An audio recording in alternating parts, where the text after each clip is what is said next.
காலத்தில் ஒரு தந்தை ஓநாய் தனது குடும்பத்துக்காக வேட்டையாட காட்டுக்கு சென்றார். காட்டில் இருந்தபோது திடீரென்று ஒரு சத்தம் கேட்டது. சுற்றி பார்த்தபோது புதர்களுக்கு இடையில் ஒரு சிறிய குழந்தையை பார்த்தது. இது ஒரு மனித குழந்தை, ஓநாய் ஆச்சரியத்தோடு கூறியது. குழந்தைக்கு எந்த தீங்கும் விளைவிக்காமல் வீட்டிற்கு அழைத்து சென்றது. தூரத்தில் இருந்து பார்த்த ஷேர்கான் புலி மிகவும் கோபமடைந்தது. ஏனென்றால் அதுதான் மனிதர்களிடமிருந்து அந்த குழந்தையை திருடியது. தாய் ஓநாய் மற்றும் அதன் குட்டிகள் இந்த சிறிய குழந்தையை மிகவும் நேசித்தன. இனி இவனை மோக்லி என்று அழைப்போம். இவ்வாறு தாய் ஓநாய் கூறியது. அன்று முதல் மோக்லி தனது ஓநாய் குடும்பத்துடன் காட்டில் வாழத் தொடங்கினான். தனது சொந்த மகன் போல அம்மா ஓநாய் அவனை நன்றாக கவனித்துக் கொண்டது. குறுகிய காலத்தில் மோக்லி அனைத்து விலங்குகளுடன் நட்பு கொண்டது. விளையாடுவது மற்றும் அவர்களுடன் மரங்களில் ஏறுவது, அதோடு அவன் காட்டையும் அறிந்து கொண்டான். இவ்வாறு நடக்கும்போது ஷேர்கான் புலி மோக்லியை தூரத்தில் இருந்து பார்த்து கொண்டே இருந்தது. அவனை கடத்த ஒரு வாய்ப்புக்காக காத்திருந்தது. ஒரு நாள் புத்திசாலித்தனமான ஓநாய் அகேலா, பலு கரடி மற்றும் பகீரா வேங்கை ஆகியவை ஒன்றாக வந்து மோக்லியை பற்றி பேச ஆரம்பித்தன. மனித குழந்தைகள் மிகவும் புத்திசாலிகளாக இருப்பார்கள். இந்த சிறுவனை காட்டு மனிதனாக வளர்க்கலாம். பலு, பகீரா, நீங்கள் இருவரும் இவனை பாதுகாத்து காட்டின் விதிகளை கற்பிக்க வேண்டும். இவ்வாறு அகேலா கூறியது. வருடங்கள் வேகமாக சென்றன. பலு கரடி தனது புதிய மாணவனை மிகவும் கவனத்துடன் கவனித்தது. கொட்டைகள் மற்றும் தேன்களை எடுக்க மரங்களில் ஏறுவது எப்படி என்று அவனுக்கு கற்றுக் கொடுத்தது. பலுவின் போதனைகளை கவனமாக கேட்டான். தினமும் அவன் உயர்ந்த மரத்தில் ஏறி தனக்கு உணவை தேடினான்.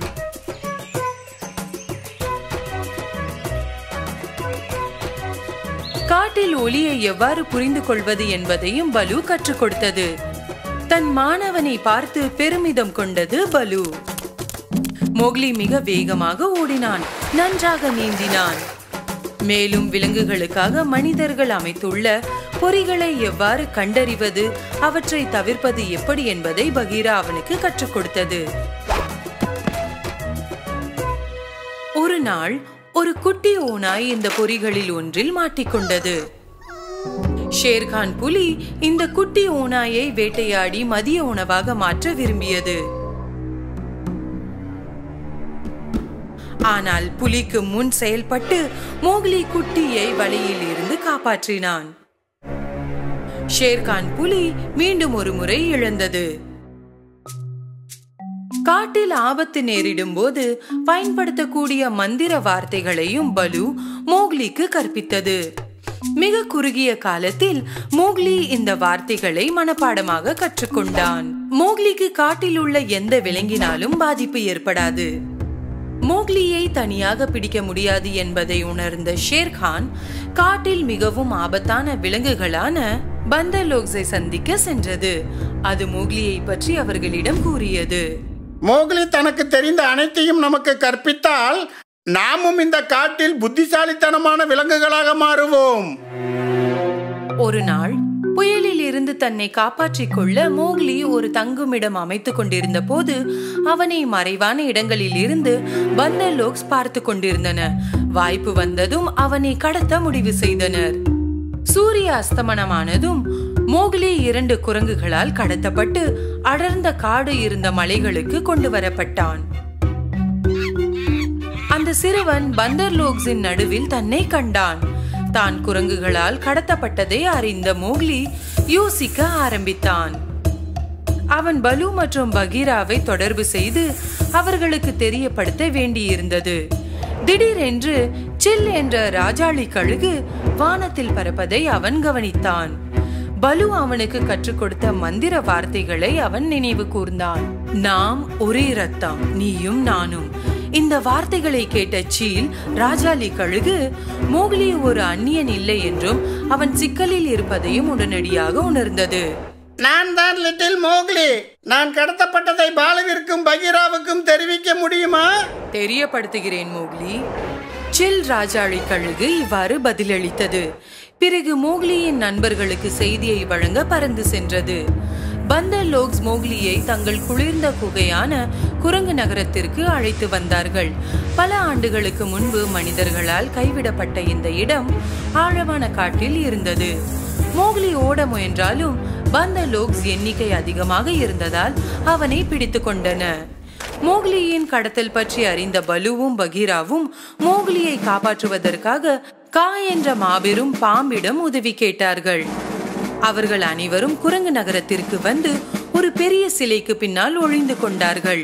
அவர்களின் மறைவிடத்தில் இருந்து அவர்கள் மோக்லியையும் அவரை சுற்றியுள்ள நூற்றுக்கணக்கான குரங்குகளையும் காண முடிந்தது. மோக்லியை அங்கிருந்து வெளியே அழைத்து செல்வதற்கான சரியான தருணத்திற்காக காத்திருந்தன. சரியான நேரம் வந்தவுடன் தாக்க நேரம் வந்துவிட்டது. இவ்வாறு கா பாம்பு கூறியது. குரங்குகளை பிடிக்க பகீரா அமைதியாக நகர்ந்தது. தனது சக்தி வாய்ந்த நகங்களால் மோக்லியை சுற்றியுள்ள குரங்குகளை குத்த ஆரம்பித்தது. பந்தர் லோக்ஸ் பயத்துடன் கத்திக்கொண்டே ஓடினார்கள். மேலும் ஒன்று உதவிக்காக மற்றவர்களை அழைத்தது. திடீரென்று பகீரா நிறைய குரங்குகளால் சூழப்பட்டது. வேறு சில குரங்குகள் மோக்லியை பிடித்து மூடிய சுவர்களை கொண்ட ஒரு அறையில் வைத்தன. பகீரா குரங்குகளுடன் சண்டையிடுவதை மோக்லியால் கேட்க முடிந்தது. நகரத்தின் இடிபாடுகளின் கீழ் நீர் சேமிப்பு இருப்பது அவன் நினைவு கூர்ந்தான். குரங்குகள் தண்ணீருக்கு பயப்படுவதை அறிந்திருந்தான். பகீரா, வேகமாக ஓடி தண்ணீரில் குதித்து விடு. பகீரா ஓடி நேராக தண்ணீரில் குதித்தது. பலுவும் குரங்குகளால் தாக்கப்பட்டது. அவர்கள் சண்டையிட தொடங்கினர். தன்னை தற்காத்துக் கொள்ள பலு தனது முன் நகங்களால் பந்தர் லோக்ஸை தாக்கியது. அது சிறப்பாக முயற்சித்தது. ஆனால் ஏராளமான பந்தர் லோக்ஸ் இருந்தன. பலுவால் தனியாக சண்டையிடுவது சாத்தியமில்லை. பகீரா உதவியற்ற முறையில் அதை தண்ணீரில் இருந்து பார்த்து கொண்டிருந்தது. தன் நண்பனுக்கு உதவ முடியாததை எண்ணி சோகமாக உணர்ந்தது. பலு குரங்குகளுடன் போராடி கொண்டிருந்தது. திடீரென்று கா வெளியே வந்தது. கா தனது மாபெரும் வாள் மூலம் அனைத்து குரங்குகளையும் அடிக்க தொடங்கியது.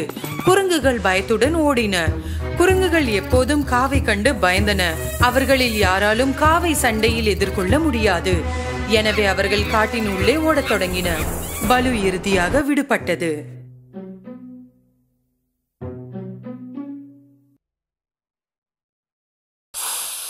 ஆனால் கா வாயை திறந்து ஊதியதும் குரங்குகள் அனைத்தும் அசையாமல் நின்றன. அவர்களின் குரல்கள் திடீரென்று நின்றுவிட்டன மற்றும் திடீரென்று அனைத்தும் அமைதியாகிவிட்டது.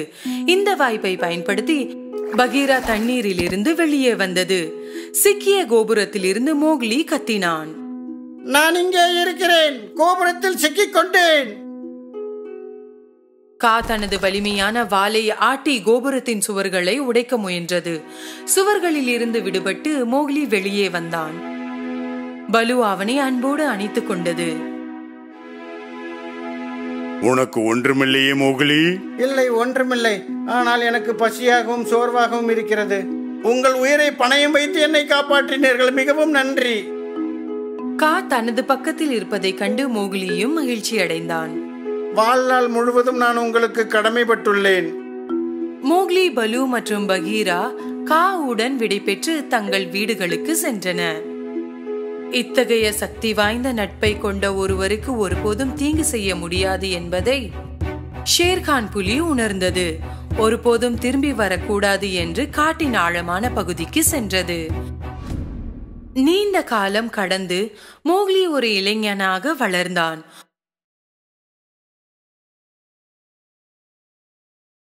ஒரு நாள் அவன் மனிதர்கள் வசித்த கிராமத்திற்கு அருகில் சென்றான். அவனை உடனடியாக அடையாளம் கண்டு கொண்ட ஒரு பெண்ணை அவன் சந்தித்தான். பல வருடங்களுக்கு முன்பு புலியால் கடத்தப்பட்ட மகன் அவன் என்பதை அவள் உணர்ந்தாள். தனக்கு பக்கத்தில் இருந்த சிறுவனை மோக்லியின் கையில் வைத்தாள். இந்த சிறிய பையன் மோக்லியின் குழந்தை பருவத்தை போலவே இருப்பதால் மோக்லி மிகவும் ஆச்சரியப்பட்டான். இந்த சிறுவன் தன் சகோதரன் என்றும் அந்த பெண்மணி அவனது தாய் என்றும் அவன் உணர்ந்தான். பலு, பகீரா மற்றும் கா அவர்களை பார்த்து கொண்டிருந்தனர். இனிமேல் நீ உனது குடும்பத்துடன் இருக்க வேண்டும் மோக்லி. உனக்கு உதவி தேவைப்பட்டால் உனக்கு தான் மந்திர வார்த்தைகள் தெரியுமே. நீ எங்கள் அனைவரின் சகோதரன். எங்கள் அன்பை நீ மறந்து விடாதே. சந்தோஷமாக போய் வா மோகிலி. அவனது அன்பான நண்பர்கள் விடை பெற்றனர். மோக்லி தனது குடும்பத்தினருடன் மகிழ்ச்சியோடு வாழ்ந்தான். ஆனால் காட்டில் அவனை வளர்த்தவர்களையும் அவனது குடும்பத்தையும் மறக்கவில்லை.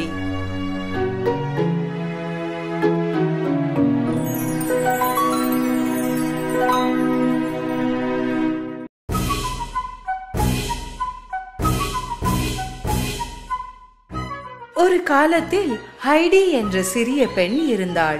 அவளுடைய பெற்றோர்கள் இறந்து போனதால் அவளுடைய அத்தை அவளை கவனித்துக் கொண்டிருந்தாள். ஆனால் ஒரு நாள் அவள் மலைகளில் தன் தாத்தாவின் சிறிய குடிசைக்கு ஹைடியை அழைத்து சென்றாள். தாத்தா ஆம் வயதான சிடுமூஞ்சு மனிதராக இருந்தார். அவர் ஆப்ஸில் ஒரு சிறிய குடிசையில் வாழ்ந்தார். ஹைடி தனது தாத்தாவை முதல் முறையாக இப்போதுதான் பார்த்தாள். மற்றொரு நகரத்தில் வேலை கிடைத்ததாக கூறி ஹைடியின் அத்தை தனது தாத்தாவுடன் ஹைடியை விட்டு நகரத்திற்கு திரும்பினாள். தாத்தா மக்களிடமிருந்து தனிமைப்படுத்தப்பட்ட வாழ்க்கையை வாழ்ந்து கொண்டிருந்தார். உண்மையில் அவரது பேத்தி அங்கு இருந்ததில் அவருக்கு மகிழ்ச்சி. ஆனால் அதை ஹைடிக்கு காட்டவில்லை. தாத்தா பரன் மேல் அறையில் ஒரு நல்ல வசதியான படுக்கை தயார் செய்தார். ஹைடி முதல் பார்வையில் இருந்து தன் தாத்தாவை நேசித்தாள். அவளின் மகிழ்ச்சியான நேரங்கள் மலைகளில் ஆரம்பிக்க இருந்தன. காலையில் எழுந்தபோது அவள் தாத்தாவின் பெரிய நாய் ஜோசப்பை பார்த்தாள். ஹைடி ஜோசப்பை நேசித்தாள். பின்னர் ஒரு நாள் அவள் மலையேறி கொண்டிருந்த போது ஆடு மேய்ப்பவனான பீட்டரை புல்வெளியில் சந்தித்தாள். நான் உன்னை இங்கு பார்த்ததே இல்லையே. நேத்து தான் வந்தேன். தாத்தாவுடன் இங்குதான் இருக்க போகிறேன். அடுத்த சில நாட்களில் பீட்டர் தன்னுடன் ஹைடியை புல்வெளியில் ஆடு மேய்க்க அழைத்து சென்றான். அவர்கள் மலைகளில் ஒன்றாக ஏறத் தொடங்கினர். எல்லாமே ஹைடிக்கு புதுமையாகவும் உற்சாகமாகவும் இருந்தது. ஒரு மேய்ப்பவன் எப்படி இருக்க வேண்டும் என்பதை பற்றி பீட்டரிடம் இருந்து நிறைய கற்றுக்கொண்டாள். அதிகம் காட்டவில்லை என்றாலும் தாத்தா ஹைடியை மிகவும் நேசித்தாள். மகிழ்ச்சியாக வயல்வெளியில் விளையாடி களைத்தாலும் அவளது தாத்தாவின் வீட்டு வேலைக்கு உதவ அவள் ஒருபோதும் மறந்து விடுவதில்லை. அவள் தாத்தாவின் மர அடுப்பில் சிறிது ரொட்டி சுடுவது அவளுக்கு மிகவும் பிடிக்கும். பீட்டரின் பாட்டியிடம் அவள் ரொட்டி எடுத்துக்கொண்டு போவாள் மற்றும் பீட்டரின் பாட்டி பதிலில் அவளுக்கு கறந்த ஆட்டுப்பால் கொடுப்பார்.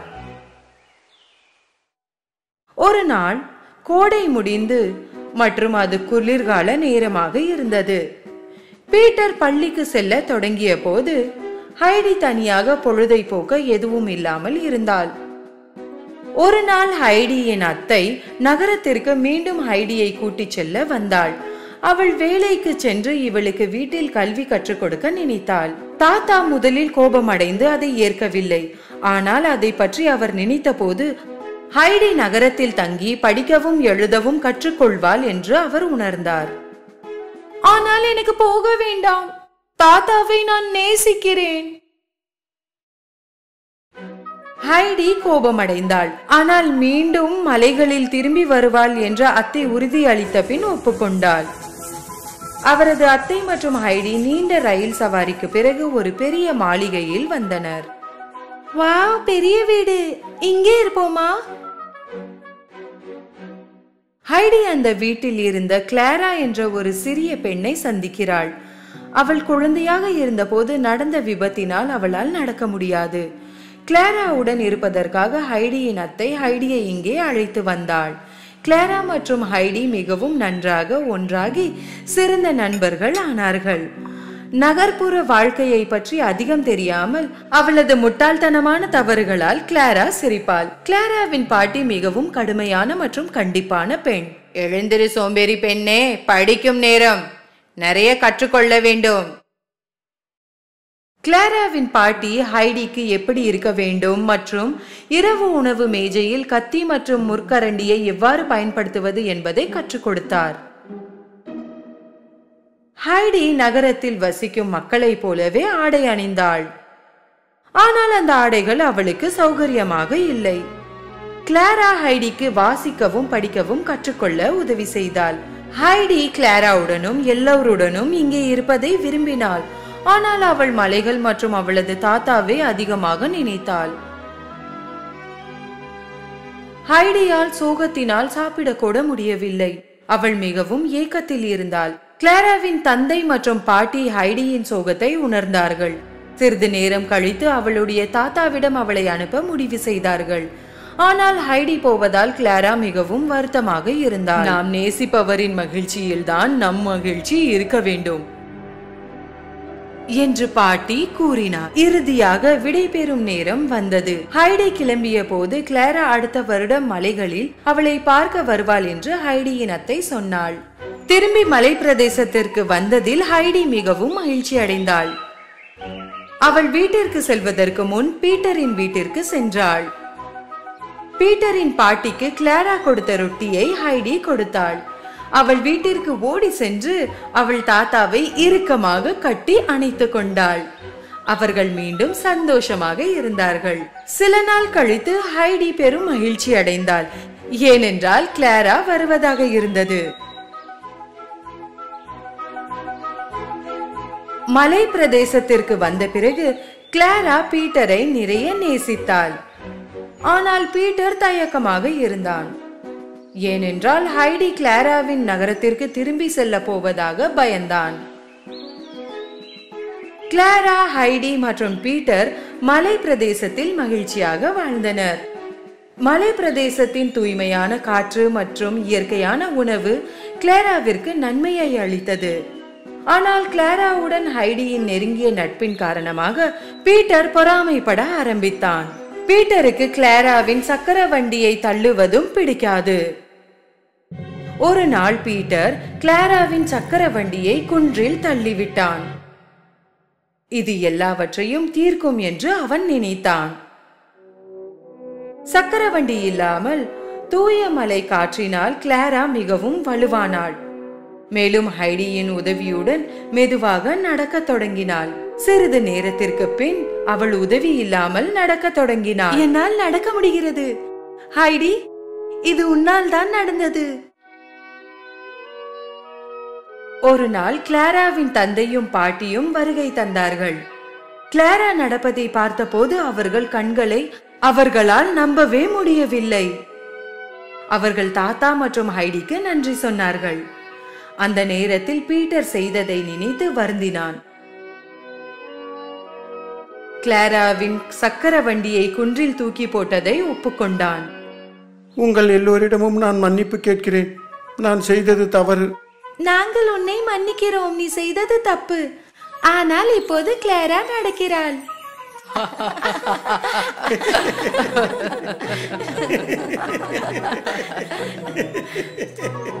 அவர்கள் அனைவரும் சந்தோஷமாக சிரித்தனர். கிளாராவும் அவளது குடும்பமும் அடுத்த கோடையில் மீண்டும் வருவதாக வாக்களித்தனர். பிறகு அவர்கள் அனைவரும் மகிழ்ச்சியுடன் வாழ்ந்தனர்.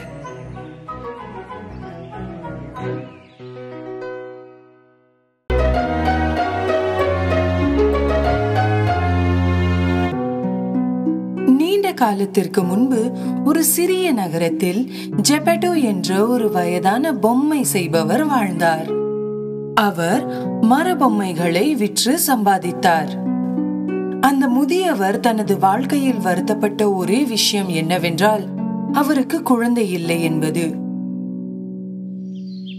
ஒரு நாள் அவர் காட்டில் நடந்து கொண்டிருந்த போது தனது புதிய பொம்மைக்கான சரியான மரக்கட்டையை கண்டுபிடித்தார். இந்த மரக்கட்டை சரியானதுதான். இதில் நான் அழகான பொம்மையை செய்வேன். ஜெபெட்டோ தனது முதுகில் கட்டையை சுமந்து தனது பட்டறைக்கு எடுத்து சென்றார். அவர் தனது மேஜையில் கட்டையை வைத்து செதுக்க தொடங்கினார். ஆனால் திடீரென்று எதிர்பாராத ஒன்று நடந்தது. கட்டையில் இருந்து ஒரு குரல் வருவதை கேட்டார். ஜெபெட்டோ முதலில் திகைத்து போனார். ஆனால் பின்னர் அவர் பிரம்மை என்று நினைத்தார். ஜெபெட்டோ செதுக்கிக் கொண்டே இருந்தார். ஆனால் பின்னர் அவர் மீண்டும் அந்த குரலை கேட்டார். எனக்கு வயதாகிவிட்டது என்று நினைக்கிறேன். என் செவியில் ஏதோ கேட்கின்றன. ஜெபெட்டோ தொடர்ந்து வேலை செய்தார். முதலில் கைப்பாவையின் தலை, பின்னர் கைகளும் கால்களும் பின்தொடர்ந்தன.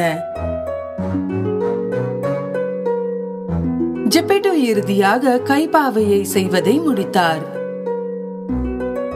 அதை ஒரு நாற்காலியில் அமர வைத்தார். பிறகு சுத்தம் செய்தார்.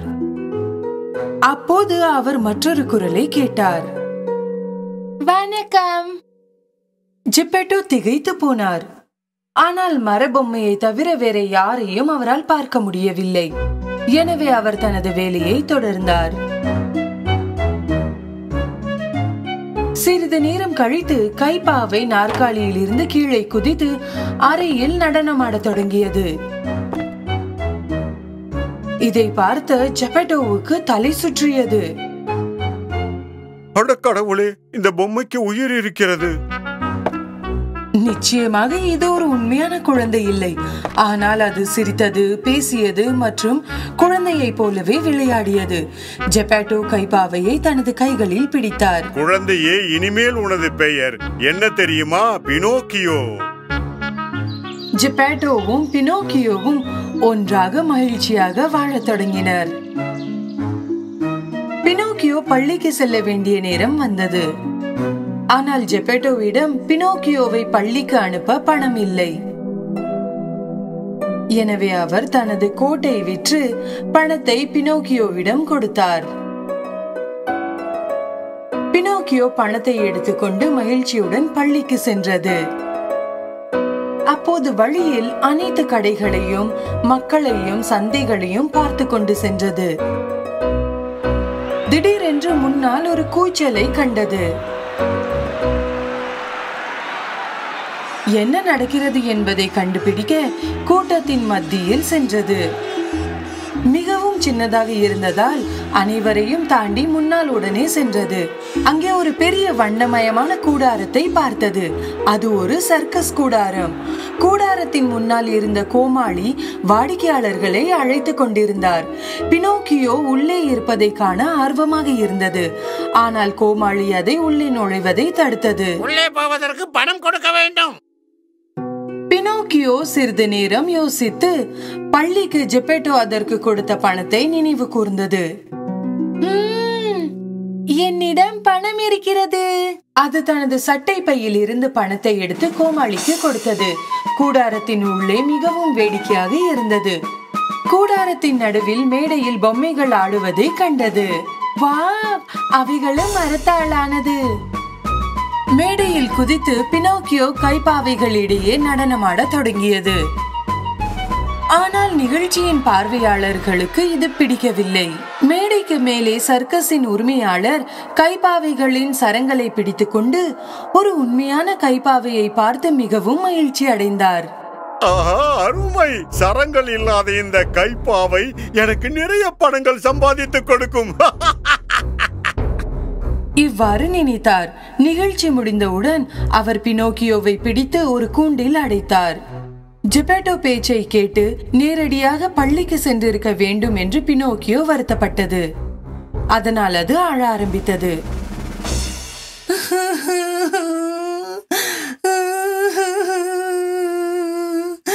பினோக்கியோ எவ்வளவு வருத்தத்துடன் இருக்கிறது என்பதை பார்த்து அது அருகில் ஒரு தேவதை தோன்றியது. உன் தந்தை செய்ய சொன்னதை நீ செய்திருக்க வேண்டும். ஆனால் உன் தவறை நீ இப்போது உணர்ந்திருப்பதை காண்கிறேன். அதனால் நான் உன்னை காப்பாற்றுவேன். ஆனால் நீ மீண்டும் அதே தவறை செய்யக்கூடாது. பினோக்கியோ மிகவும் மகிழ்ச்சியானது. ஆனால் என்னிடம் பணம் இல்லை. இப்போது நான் எப்படி பள்ளிக்கு செல்வேன்? தேவதை ஒரு மந்திரத்தை உச்சரித்தது. பணம் பினோக்கியோவின் கையில் தோன்றியது. இந்த பணத்தை வீணாக்காதே. நேராக பள்ளிக்கு செல்ல வேண்டும், புரிகிறதா? தேவதை பினோக்கியோவை சர்க்கஸில் இருந்து வெளியே கொண்டு வந்தது. மகிழ்ச்சியுடன் பினோக்கியோ மீண்டும் பள்ளிக்கு பாடிக்கொண்டு சென்று கொண்டிருந்தது.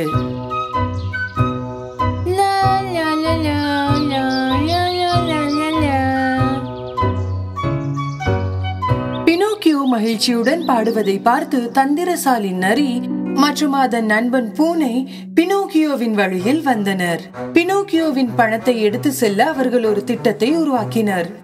என்னப்பா இவ்வளவு சந்தோஷமா எங்க போயிட்டு இருக்க? புத்தகம் பேனா வாங்கி பள்ளிக்கு செல்ல போகிறேன். இந்த பணத்துல அவ்வளவு எப்படிப்பா வாங்குவ?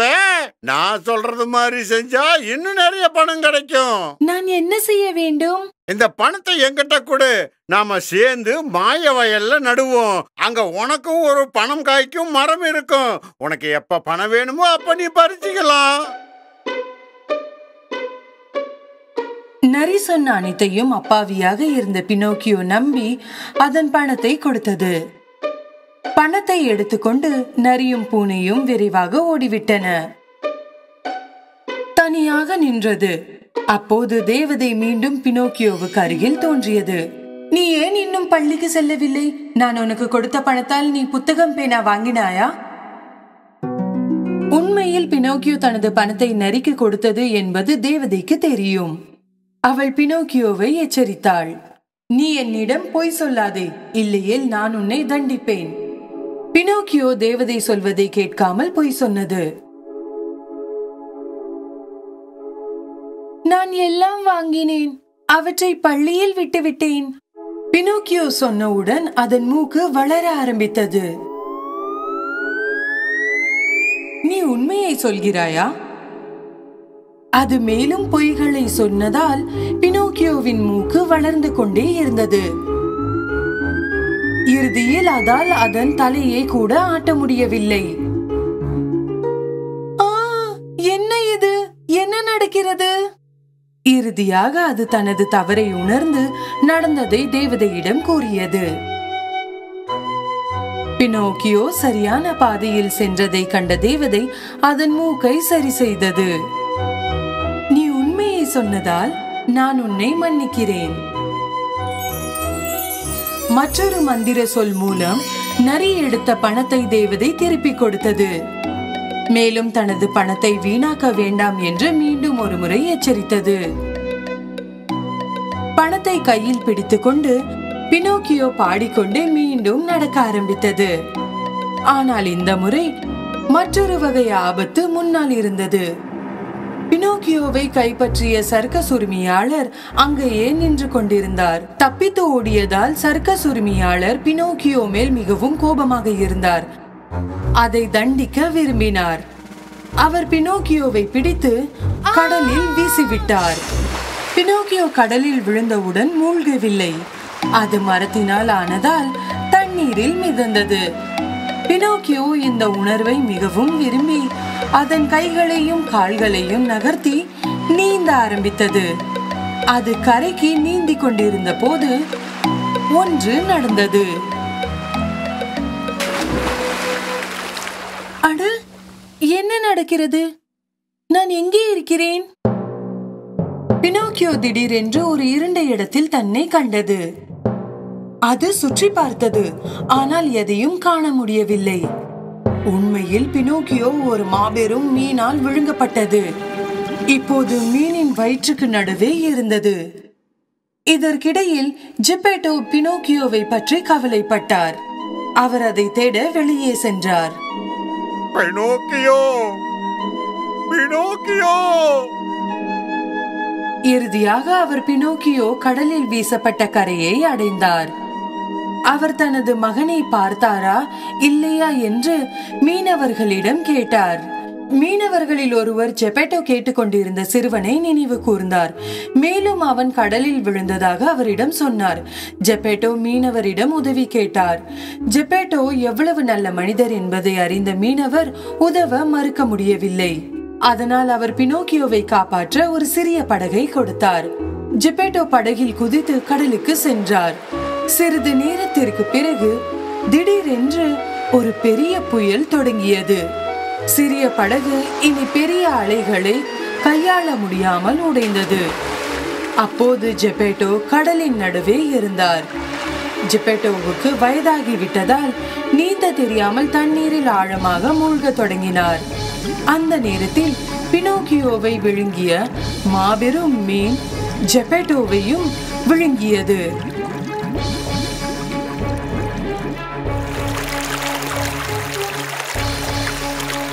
பிறகு ஜெப்பேட்டோ மீனின் தொண்டையில் வழுக்கி நேராக வயிற்றில் சென்றது.